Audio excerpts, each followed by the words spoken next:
Hola a todos, mi nombre es Steven Rodríguez Horta. Junto con mi compañero Marco Beltrán presentaremos nuestro proyecto de LabVIEW para la materia de automatización y control. En primera instancia explicaremos qué es la automatización y el control.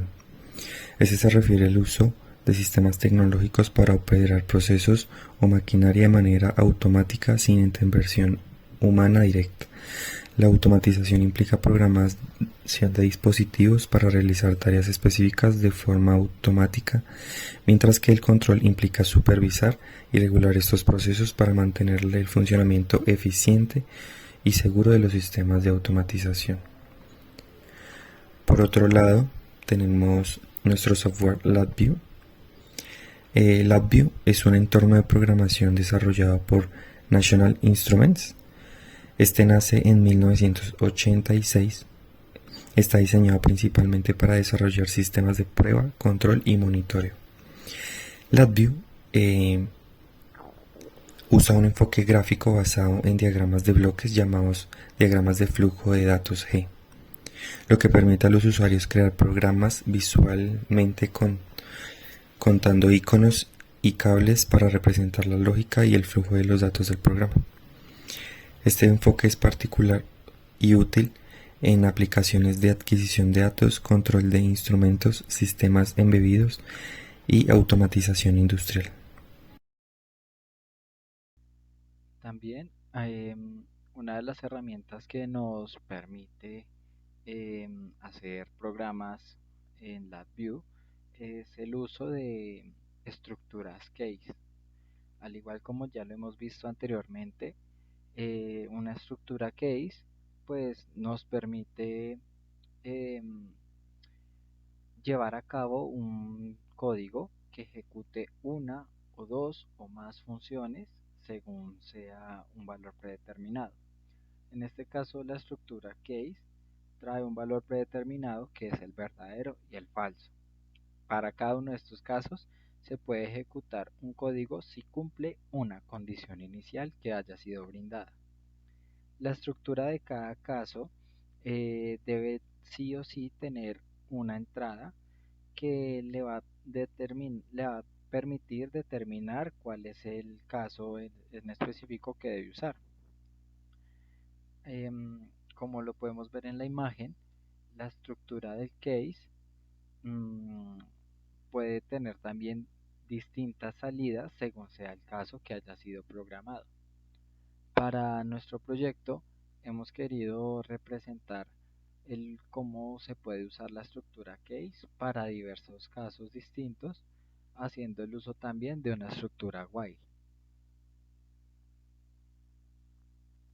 Como podemos ver, lo que quisimos programar en este caso es un tipo de horno, un horno que nos pudiera indicar según la modalidad de trabajo en la que está, también según la receta que vamos a usar y que según la temperatura con estas tres variables de entrada pudiéramos obtener un resultado. En este caso podemos ver que es posible cambiar el tipo de receta, de modalidad, de temperatura, incluso de salida, una temperatura en otra unidad que nosotros deseemos ver.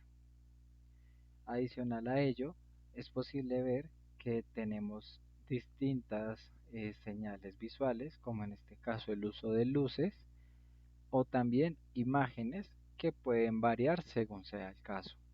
Además de que también vamos a tener un mensaje de advertencia, también según la necesidad. Entonces, la programación de este código, ¿cómo se vería? En este caso, para la estructura case, como decíamos inicialmente, eh, puede tener dos o más entradas.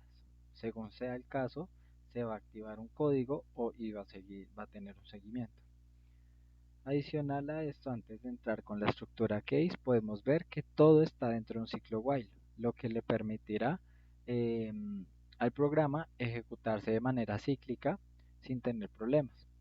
Aquí, lo que hicimos en esta primera parte fue una programación de encendido y apagado, ¿Qué nos permite? Que únicamente las modalidades o las recetas del horno varíen si está encendida la máquina. Si está apagada, pues no va a tomar en cuenta ninguno de estos valores. Y adicional a ello, pues también esto nos permite tener una señal de intermitencia que nos va a mostrar si el horno está encendido. De estar apagado, la luz no va a parpadear. Segunda modalidad en la que usamos el case es, bueno, aparte de la de encendido y apagado, si está encendido, el horno nos va a enseñar tres modalidades distintas. Una presentación donde está el código, o en este caso nosotros quisimos poner una introducción del trabajo, el modo de hornear donde van a aparecer las diferentes recetas y un modo reposo pues donde no va a aparecer mayor información o contenido. Pero sí es posible ver que del modo reposo tenemos una imagen que se ve replicada con un ring. Pasando al modo de hornear, en el modo de hornear vamos a tener entradas. Las podemos ver mejor de esta manera. ¿Cuáles son las entradas básicas de funcionamiento de nuestro horno? Además de la modalidad, tenemos el tipo de receta que queremos manejar. Y según el tipo de receta, vamos a obtener unos parámetros, sean galletas, sean pasteles, sean cupcakes o sean pies. Vamos a regular cuál es la temperatura baja o ideal o elevada para cada una de estas recetas. Aquí para cada una de las recetas tenemos el parámetro de una constante que nos indica si es menor o igual, si está dentro del rango o si es mayor o igual. Y por ende los mensajes de advertencia vienen de esta manera, usando un select donde la primera entrada es la verdadera y la segunda entrada es la falsa. Si la señal correspondiente a la temperatura pasa por la línea de la temperatura baja, entonces va a salir la advertencia que nos indicará que es necesario aumentar la temperatura. Pero si por esta línea no transcurre ninguna señal, entonces esta señal va a ser falsa y deberá pasar por aquí el mensaje de la temperatura ideal. Y este mismo procedimiento se repite para la siguiente selección. De ser la temperatura alta, entonces el mensaje de advertencia del verdadero será disminuya la temperatura. Pero de ser contrario, baja o por debajo de la temperatura elevada, nos va a indicar que la temperatura sigue siendo la ideal. Y obtendremos este mensaje en el cuadro de visualización.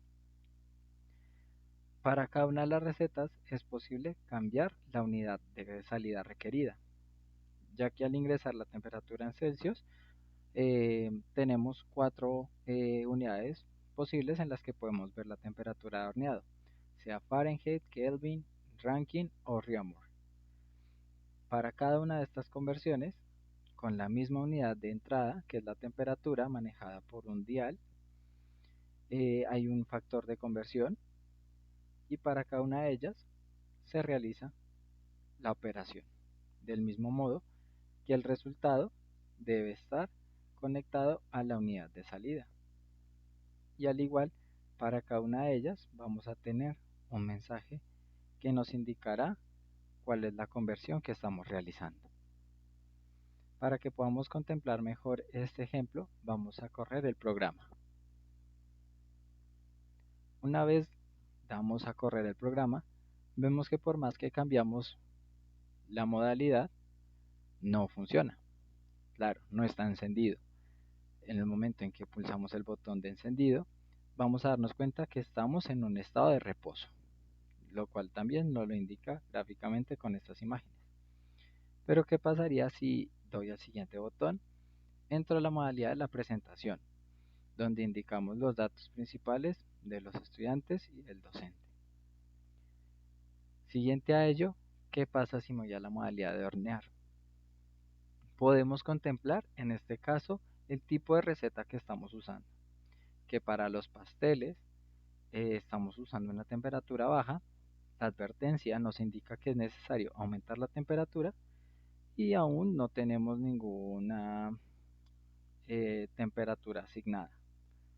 Pero, ¿qué pasa si empezamos a cambiar el valor del dial?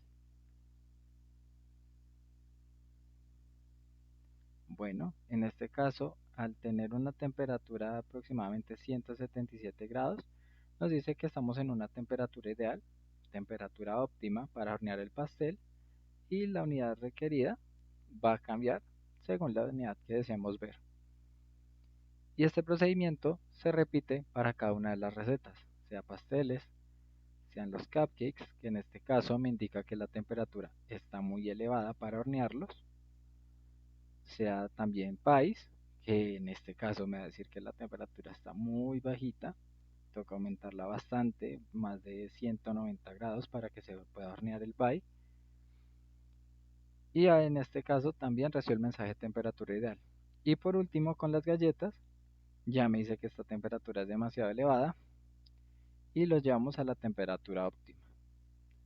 En cada uno de los casos vamos a tener una señal distinta y de esta manera también tenemos la función de apagar el horno, que al apagarlo deja de parpadear nuestra señal de intermitencia y por más que cambiemos los valores vamos a ver que el horno está realmente apagado, no hay ninguna unidad de salida ni ninguna señal activa visible.